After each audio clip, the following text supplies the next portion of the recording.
Hello' guys, কি খবৰ? আজি বহুত দিনৰ পিছত মই এটা ভিডিঅ' বনালোঁ। এই ভিডিঅ'টো স্পেচিফিকলি ক্লাছ 8, 9, 10 বা 11, 12 ষ্টেণ্ডাৰ্ডত পঢ়ি থকা ল'ৰা ছোৱালীৰ কাৰণে হ'ব। বৰ্তমান যুগটো হৈছে আৰ্টিফিচিয়েল ইণ্টেলিজেঞ্চৰ যুগ, AI, য'ত আজিকালি আমি বহুত ল'ৰা ছোৱালীয়ে জেমিনাই ইউজ কৰি আছে ফটো বনাবৰ কাৰণে, ChatGPT ইউজ কৰি আছে এনচাৰ্ছ পাবৰ কাৰণে। ChatGPT পটককৈ কিবা এটা সুধিলে এনচাৰ্ছ দি দিয়ে। ইভেন ছফ্টৱেৰ ইঞ্জিনিয়াৰ বা বিভিন্ন ধৰণৰ বেংকত কাম কৰা বা য'তে ত'তে কাম কৰা মানুহে আজিকালি ChatGPT ইউজ কৰে। তো এইবিলাক ছফ্টৱেৰ বনোৱা কেনেকুৱা হয় এইবিলাক একচুৱেলি মেথামেটিকেল ফৰ্মুলা ইউজ কৰি পেলাই বনোৱা হয়।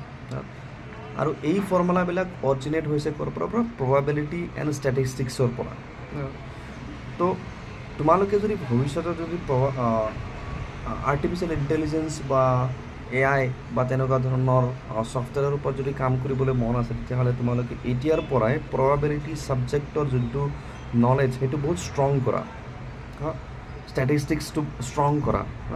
কাৰণ যিবিলাক ফৰ্মুলা প্ৰবাবিলিটিত ইউজ কৰা হয়, ষ্টেটিষ্টিক্সত ইউজ কৰা সেইবিলাকৰ ফৰ্মুলাকেই এডভান্স ভাৰ্জন বা এডভান্স মডেল ইউজ কৰি পেলাই এই তোমাৰ ChatGPT বা জেমিনাই এনেকুৱা ধৰণৰ ডাঙৰ ডাঙৰ আৰ্টিফিচিয়েল ইণ্টেলিজেঞ্চৰ ছফ্টৱেৰ বনোৱা হয়।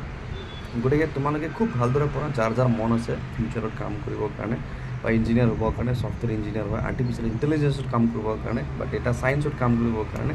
গতিকে তোমালোকে এতিয়াৰ পৰা প্ৰবাবিলিটিটো ষ্ট্ৰং কৰি ৰাখা। Bye bye.